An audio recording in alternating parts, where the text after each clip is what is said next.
ধরুন আপনি খুব সুকৌশলে আপনার বাড়ির মেন দরজা দিয়ে চোরকে তাড়ালেন। সেই চোর আবার আপনার বাড়ির পেছন থেকে জানালা দিয়ে আপনার বাড়িতে প্রবেশ করলো। আপনি কতটা সেফ ফিল করবেন, কতটা সুরক্ষিত ফিল করবেন? সেটাই হচ্ছে আজকে আমাদের সাথে। আমরা এতগুলো বছর মার খেয়ে ঘর ছাড়া হয়ে, এবং আমরা দেখেছি 21-এ আমাদের 300+ আমাদের সব ভারতীয় জনতা পার্টির সদস্যকে মেরে দেওয়া হলো, কর্মীদের মেরে দেওয়া হলো, কত লোকে এখনো পর্যন্ত ঘর ছাড়া।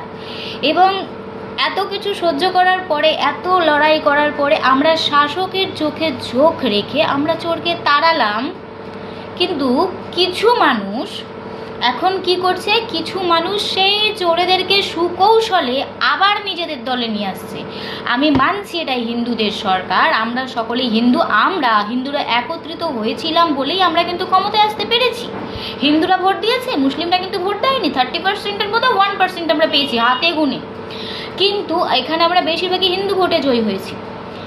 আপনারা যারা এতদিন পরিবারের চাপে, সন্তান আছে এই ভয়ে বা যে কোনো কারণে কাজ না করলে ঘরে খাবার অসুবিধা হবে, জীবন জীবিকায় প্রবলেম হবে, আপনারা আসেননি, আপনারা গোপনে সাপোর্ট করেছেন, ঠিক আছে, আমরা মানছি, আপনাদের জন্যই আমরা জিততে পেরেছি, ক্ষমতায় আসতে পেরেছি।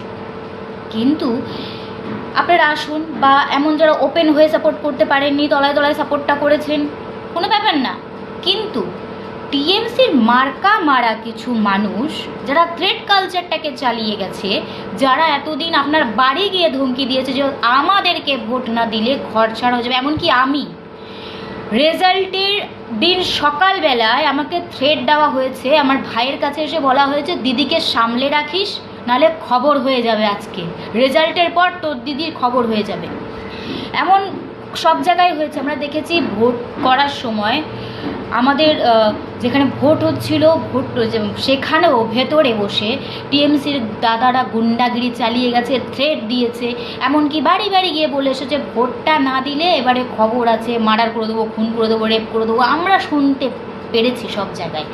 সেই টিএমসির মার্কা মারা লোকগুলো, সেই টিএমসির মার্কা মারা ছাপকা মারা মালগুলো এখন সরু লাইন করে আমাদেরই কিছু বিজেপির সদস্যের হাত ধরে ঢুকে পড়ছে। আরে দাদা, শুধুমাত্র একটা গেরুয়া উত্তরীয় পরে নিলে আর গেরুয়া আবির মেখে নিলে, একটা তিলক কেটে নিলে বিজেপি হওয়া যায় না, ঠিক আছে?